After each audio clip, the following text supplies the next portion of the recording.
Rocket launcher আর বোমা হামলায় আরো একবার উত্তাল হয়ে উঠেছে ভারতের মণিপুর। ভেঙে যাওয়ার আশঙ্কায় সেভেন সিস্টার্স। শুনতে আশ্চর্যজনক মনে হলেও ভারতের মণিপুরের নতুন সংকটে উঠেছে এমনই প্রশ্ন, যেখানে স্থানীয় কুকি বিদ্রোহী আর মেইতি সম্প্রদায়ের পাল্টাপাল্টি হামলার সংকটে পড়েছে সেভেন সিস্টার্স রাজ্যগুলোর নিরাপত্তা। একদিকে যখন বাংলাদেশে ঘটে গেল ক্ষমতার পালাবদল, তখন সীমান্তবর্তী ভারতের মণিপুর যেন আরো একবার রক্তচক্ষু দেখাচ্ছে ভারতের কেন্দ্রীয় সরকারকে। গেল কয়েক বছর ধরে ভারতে আলোচনা চলছে মণিপুরের দাঙ্গা নিয়ে। দুই সম্প্রদায়ের পাল্টাপাল্টি হামলা আর বিরোধ এখন হয়ে উঠেছে গোটা অঞ্চলের প্রধান এক মাথা ব্যথা। এর আগে অগ্নিসংযোগ হামলা আর সাধারণ হাতিয়ার ব্যবহার হলেও এবার সেখানে যুক্ত হয়েছে রকেট লঞ্চার থেকে শুরু করে বোমা আর অস্ত্রবাজিও। তবে কি মণিপুরের ঘটনায় আবার উত্তপ্ত হয়ে উঠেছে ভারতের অভ্যন্তরীণ রাজনীতি? মণিপুরের উত্তাল রাজনৈতিক পরিস্থিতি এবং সামগ্রিক বিষয়ের বিস্তারিত নিয়ে থাকছে ট্রেন্ডস নাওয়ের আজকের ভিডিও।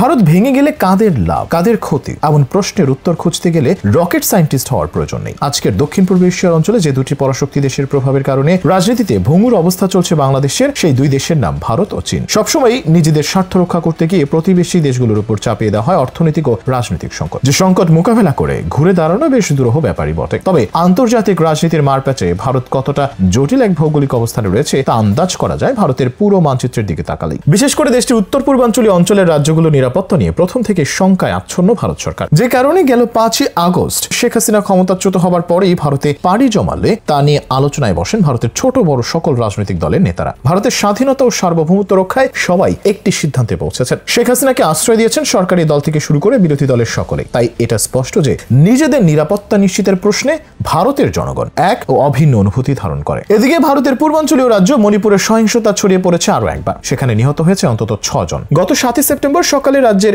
জিরিবাম জেলায় এই ঘটনা ঘটেছে বলে জানিয়েছে গণমাধ্যমগুলো। তবে স্থানীয় পুলিশ জানিয়েছে সন্দেহভাজন কোকি বিদ্রোহীরা নুংচাপ্পি গ্রামে আক্রমণ করলে ইউরেমবাম কুলেন্দ্র সিং নামে 63 বছর বয়সী এক ব্যক্তি নিহত হন। গ্রামটি মণিপুরের রাজধানী ইম্ফল থেকে প্রায় 229 কিলোমিটার দূরে। অন্য 5 জন নিহত হয়েছেন মেইতি সম্প্রদায়ের সশস্ত্র দল এবং কুকি উপজাতিদের মধ্যে বন্দুকযুদ্ধে। সূত্রের দাবি এই দলগুলো নিজেদের গ্রাম প্রতিরক্ষার স্বেচ্ছাসেবক বলে পরিচয় দিয়ে থাকে। এছাড়া অন্য এক বিবৃতিতে পুলিশের দাবি, খবর পেয়ে জিরিবামের এসপি সহ পুলিশের একটি দল ঘটনাস্থলে ছুটে যায়, কিন্তু সেখানে তাদের উপরও গুলি চালানো হয়। তখন পুলিশ পাল্টা জবাব দেয় এবং গোলাগুলি নিয়ন্ত্রণে আনে। গত 6 সেপ্টেম্বর রাজ্যের মাইরাং শহরে কুকি বিদ্রোহীদের রকেট চালিত বোমা হামলায় মেইতেই সম্প্রদায়ের একজন বয়স্ক ব্যক্তি নিহত ও 6 জন আহত হন। এই ঘটনার পর থেকে রাজ্যের স্কুলগুলো বন্ধের নির্দেশ দেওয়া হয়েছে। এর আগে গত 1 সেপ্টেম্বর গুলি ও বোমার আঘাতে রাজ্যটিতে 2 জন নিহত হন। আহত হন পুলিশ, সাংবাদিক সহ অন্তত 10 জন। অভিযোগ, কুকি সন্ত্রাসীরা একটি মেইতেই গ্রামে হামলা চালালে এই হতাহতের ঘটনা ঘটে। আরো জানা যায় মণিপুরের কোত্রুক এলাকায় ওই হামলা চালানো হয়। এ প্রসঙ্গে স্থানীয় পুলিশ বলছে, পাহাড়ের উপর থেকে নিচের উপত্যকা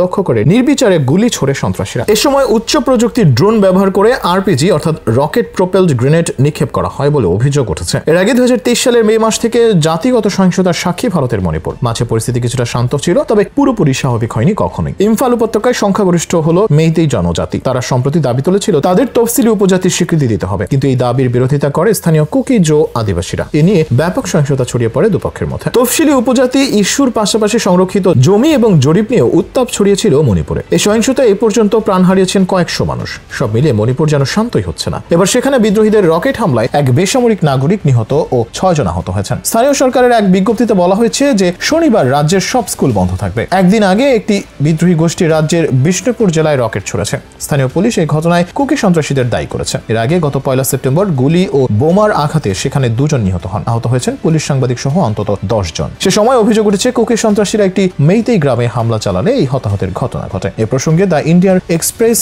জানিয়েছেন, মণিপুরের কোত্রুক এলাকায় এই হামলা চালানো হয়। একজন জ্যেষ্ঠ পুলিশ কর্মকর্তা জানিয়েছেন, গ্রামটিকে লক্ষ্য করে এই ধরনের অন্তত 7টি বিস্ফোরক ব্যবহার করা হয়েছে। জানা গেছে নিহতদের মধ্যে একজনের নাম নাংবাম সুরবালা। 31 বছর বয়সী ওই নারীর মাথায় গুলি লাগে। হামলায় তার 11 বছরের মেয়েও গুলিবিদ্ধ হয়, তবে সে বেঁচে রয়েছে। আর এসব এমনই এক সময় চলছে যখন বাংলাদেশের রাজনীতিতে ক্ষমতার পালাবদল ঘটে গেছে গেল 1 মাস আগেই, যার ফলে বাংলাদেশে সেভেন সিস্টার্স ভেঙে দেওয়ার জন্য একটা গোষ্ঠী অপপ্রচার চালাচ্ছে, যাদের উদ্দেশ্য ভারত বিরোধী রাজনৈতিক বক্তব্য তৈরি করা। পাশাপাশি সেসবকে সাধারণ মানুষের কাছে পৌঁছে দিয়ে দুই দেশের কূটনৈতিক সম্পর্ককে চ্যালেঞ্জের মুখোমুখি দাঁড় করানো। আর এসবের জন্য সেভেন সিস্টার্স খ্যাত উত্তর পূর্বাঞ্চলীয় রাজ্যগুলোর নিরাপত্তা নিয়ে বিশেষ অবস্থানে রয়েছে ভারত সরকার। এমনকি যে কোনো কঠিন পরিস্থিতি মোকাবেলা করতে সব সময় প্রস্তুত থাকার নির্দেশ এসেছে প্রতিরক্ষা মন্ত্রী থেকেও। তাই মণিপুরের এমন দাঙ্গা যেন ভারতের রাজনীতিতে নতুন এক বার্তা দিচ্ছে। তাই প্রশ্ন উঠেছে, তবে কি মণিপুরের সব দাঙ্গার অপরাজনীতির হাত ধরেই ভাঙার পথে হাঁটছে সেভেন সিস্টার্স? আর মণিপুরের এসব হামলা যদি গত বছরের তুলনায় বেড়ে যায় এবং আরো অস্থির হয়ে ওঠে, তাহলে পার্শ্ববর্তী মিজোরাম, ত্রিপুরা, নাগাল্যান্ড কিংবা ভারতের সীমান্তবর্তী মিয়ানমারের কয়েকটি রাজ্যেও এই সংঘাত ছড়িয়ে পড়ার আশঙ্কা থেকেই যাচ্ছে। যদিও ইতিমধ্যেই মিয়ানমারের জান্তা সরকার আর বিদ্রোহী গোষ্ঠীর যুদ্ধ